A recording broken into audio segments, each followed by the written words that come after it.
Olá, gente! Vamos lá para mais uma aula de bacteriologia e micologia comigo, professora Elvia. Então, na aula de hoje, irei abordar alguns aspectos relacionados aos testes bioquímicos, mas primeiramente a gente tem que saber o porquê que devemos utilizar os testes bioquímicos. Bem, eles são utilizados na bacteriologia e micologia para identificar bactérias e leveduras, pois diferentes espécies acabam produzindo enzimas diferentes. E esses testes, eles são projetados para detectar a presença dessas enzimas e a partir disso entender ou identificar qual é a bactéria que está sendo inoculada. Isso é extremamente importante também porque isso visa o entendimento do metabolismo das bactérias ou leveduras que estão sendo inoculadas. Nós temos aqui a primeira situação, que seria a detecção no laboratório de enzimas que catabolizam aminoácidos. Então, no geral, as bactérias elas são inoculadas em tubos contendo glicose, um indicador de pH e um aminoácido. Nessa situação aqui, em A, nós temos aqui um indicador de pH que se torna amarelo quando a bactéria ela consegue produzir ácido a partir de glicose.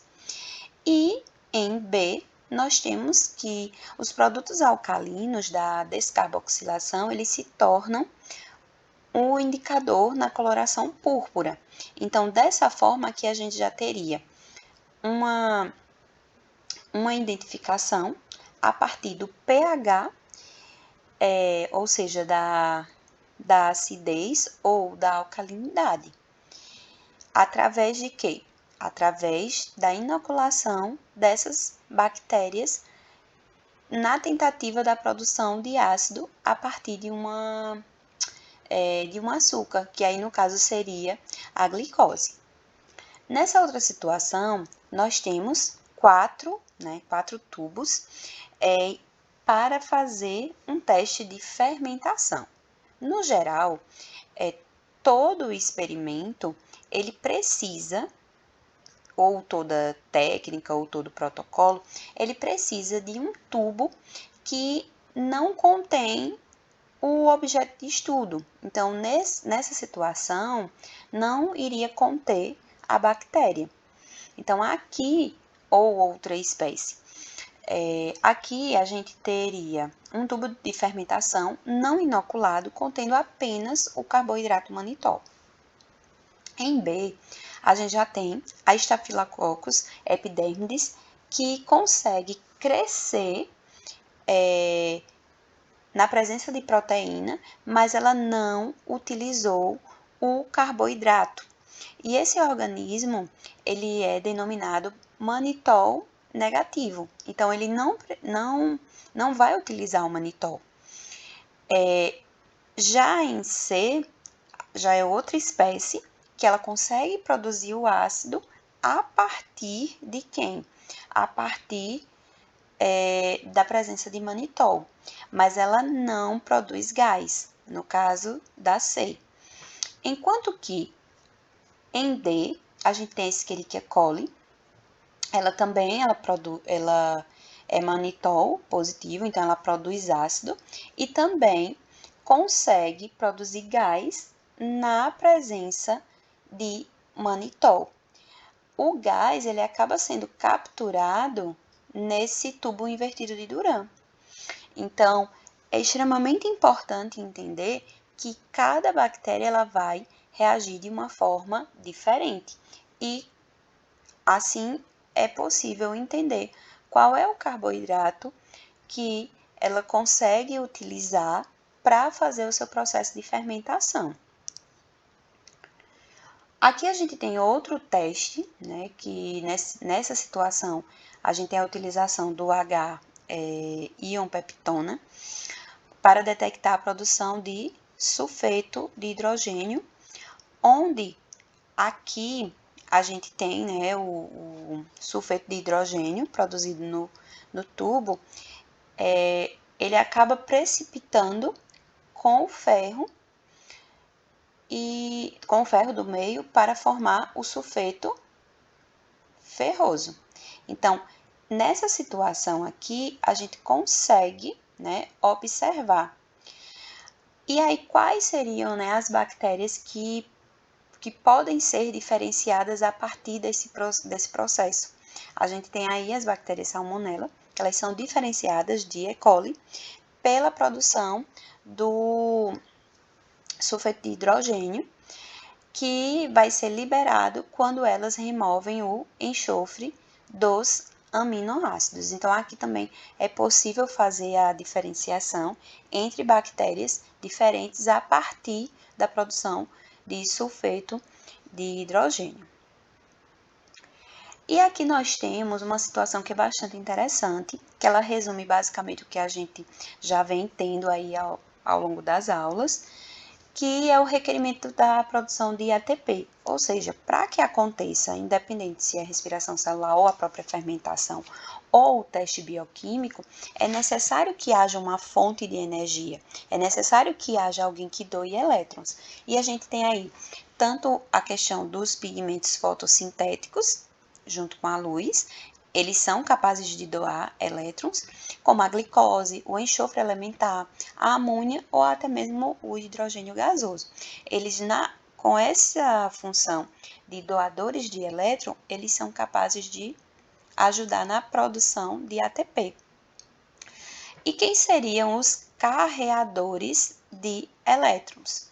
A gente teria, por exemplo, o NADP+,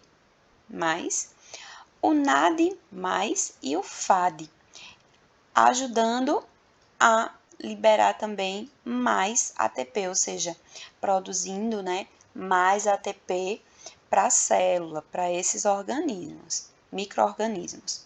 E aqui a gente tem os aceptores finais. No caso da respiração aeróbica, a gente tem o O2, ou seja, o oxigênio.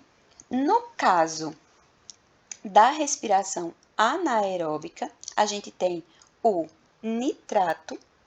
E no caso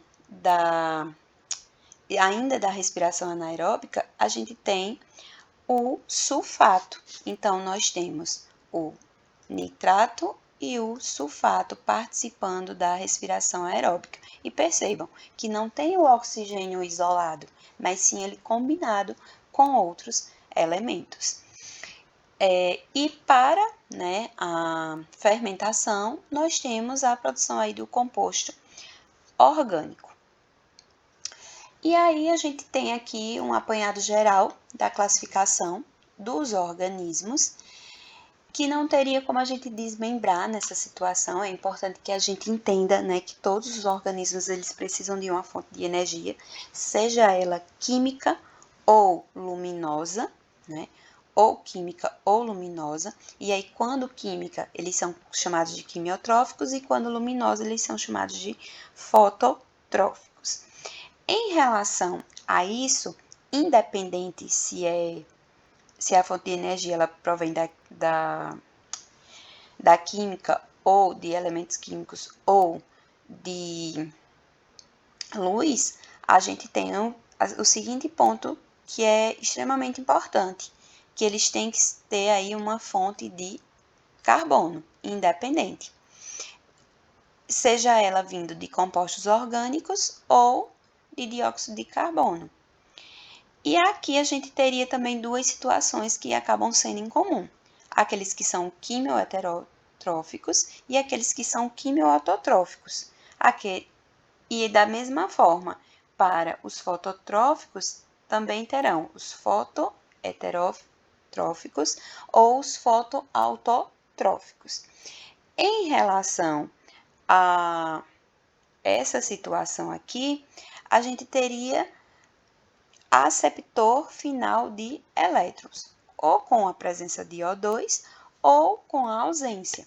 Quando é com presença de O2, a gente não tem apenas bactérias, mas a gente tem outros organismos, como os animais, os fungos, os protozoários. Com a ausência de O2, a gente teria aí aqueles que dependem de compostos orgânicos ou inorgânicos. E nós teríamos, por exemplo, a a bactéria Streptococcus, no processo fermentativo, e a Clostridium, utilizando, né, a cadeia de transporte de elétrons. E para aqueles que são quimioautotróficos, nós teríamos bactérias que oxidam hidrogênio, enxofre, ferro, nitrogênio e monóxido de carbono. No geral, essas bactérias são aquelas que vivem em situações ou mais extremófilas, ou ainda aquelas que vivem no meio ambiente.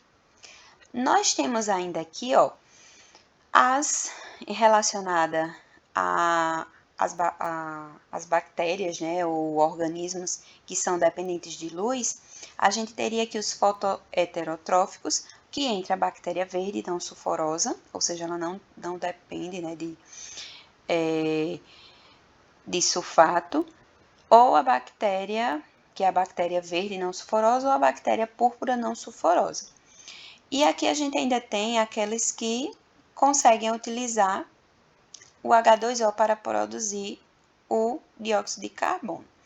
E aí, se sim, acontece a fotossíntese oxigênica, ou seja, na presença de oxigênio. Isso aí pode acontecer para plantas, algas e cianobactérias. No caso daquelas que não precisam da água, não utilizam água, e aí a gente teria o quê? A fotossíntese anoxigênica, que aí é também com ausência de oxigênio, que aí seriam as bactérias verdes e púrpuras. E era isso que eu tinha para mostrar para vocês.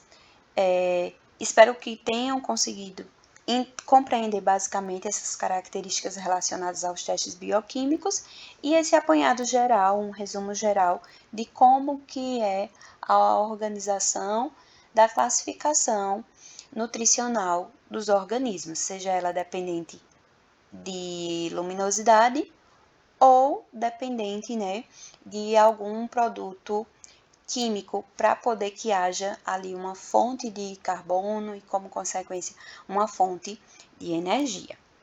E até breve.